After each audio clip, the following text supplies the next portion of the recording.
Perkenalkan, nama saya Theophilus Julison.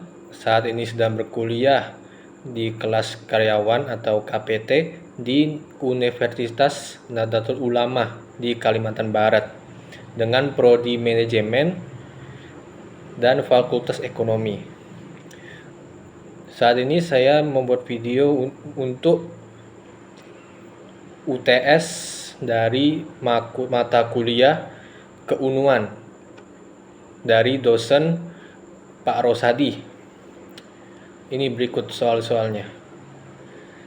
Jelaskan peran Nahdlatul Ulama dalam perjuangan kemerdekaan Indonesia, khususnya melalui tokoh-tokohnya dan resolusi jihad.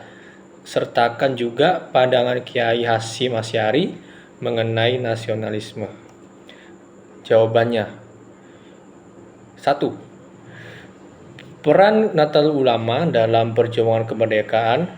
Tokoh-tokohnya itu ada Kiai Hasyim Asy'ari sebagai pendiri UNU, mobilisasi umat Islam melawan penjajah melalui fatwa jihad. Ada juga Kiai Wahad Kasbullah berperan dalam diplomasi dengan tokoh nasional seperti Soekarno. Dan juga ada pesantren sebagai basis perjuangan, menjadi pusat perlawanan fisik dan ideologis.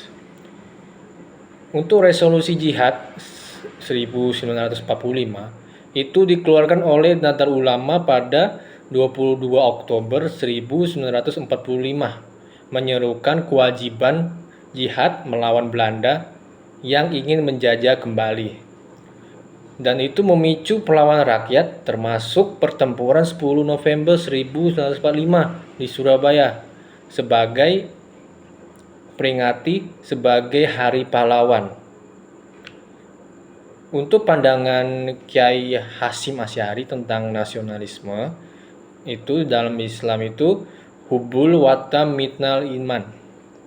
Itu tidak bertentangan dengan agama selama memperjuangkan kemaslahatan bangsa. Dan juga kesetiaan kepada tanah air bagian dari iman selama tidak bertentangan dengan syariat Islam. Pertanyaan nomor 2. Apa yang dimaksud dengan as-sunnah wal jamaah atau aswajah? Jelaskan prinsip dasar aswajah dan bagaimana perbedaannya dengan aliran-aliran Islam lainnya menurut perspektif Nahdlatul Ulama.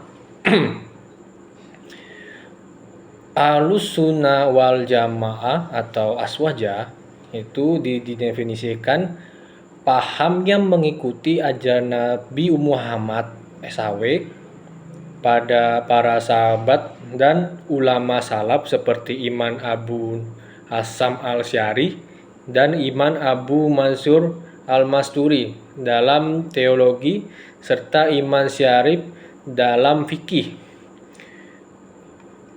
Serta untuk prinsip dasar aswajah, yang pertama itu ada tawasyud atau moderat, itu menghindari ekstremisme. Yang kedua, tawajun atau seimbang antara dunia akhirat atau akal serta akal wahyu. Yang ketiga, itidal atau adil, tidak memihak kelompok radikal. Yang keempat, tasamu atau toleran, menghargai perbedaan pendapat. Perbedaan dengan aliran lain, Nahdlatul Ulama dengan Wahabi atau Safali.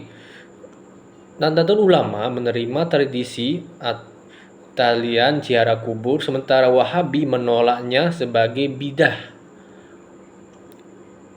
Sedangkan untuk Nahdlatul Ulama sama Syiah, Nahdlatul Ulama tidak mengakui konsep imamah Syiah dan tetap berpegang pada khilafah Ahlussunnah. Untuk pertanyaan nomor 3, sebutkan dan jelaskan amalia-amalia khas Nahdlatul Ulama yang sering diperhatikan oleh warga Nahdlin. Amalia khas NU Itu yang pertama ada yasinan dan talinan. Itu pembacaan surat yasin dan kalimat talil untuk mendoakan orang meninggal. Yang kedua, ziarah kubur. Itu mengunjungi makam keluarga atau ulama untuk mendoakan dan mengingat kematian. Yang ketiga, Maulid Nabi. Perayaan itu merupakan perayaan kelahiran Nabi Muhammad dengan pembacaan syawalat dan sejarah Nabi. Yang keempat, Istoghosa atau bisa diartikan doa bersama memohon pertolongan Allah dalam kesulitan. Yang kelima, kunut subuh merupakan membaca doa kunut dalam sholat subuh. Itu menurut Mazhab Syafi'i. Sekarang pertanyaan terakhir nomor 4. Bagaimana pandangan NU terhadap Pancasila sebagai dasar negara?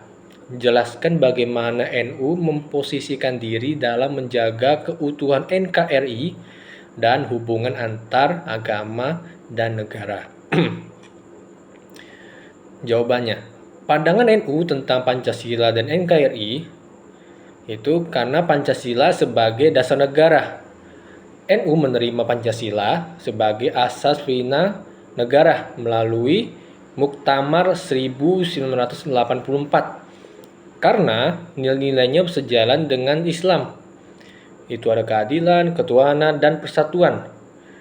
Pancasila dianggap sebagai kalimatun sawah atau kalimat kesepakatan yang mempersatukan seluruh rakyat Indonesia. Untuk peran NU dalam NKRI itu ada berbagai macam ya, antara lain menjaga toleransi melalui dialog antar agama dan penolakan terhadap radikalisme. Yang kedua, mempertahankan NKRI, fatwa dan gerakan NU mendukung keutuhan Indonesia. Misal, menentang separatisme. Untuk hubungan agama dan negara, NU menganut paradigma atau fiqh al-siyasah atau hukum politik Islam yang fleksibel. Negara tidak harus berbentuk khilafah selama menjamin keadilan dan kemaslahatan umat. Itu sekedar jawaban-jawaban saya untuk UTS Keunuan. Terima kasih sudah mendengar video ini.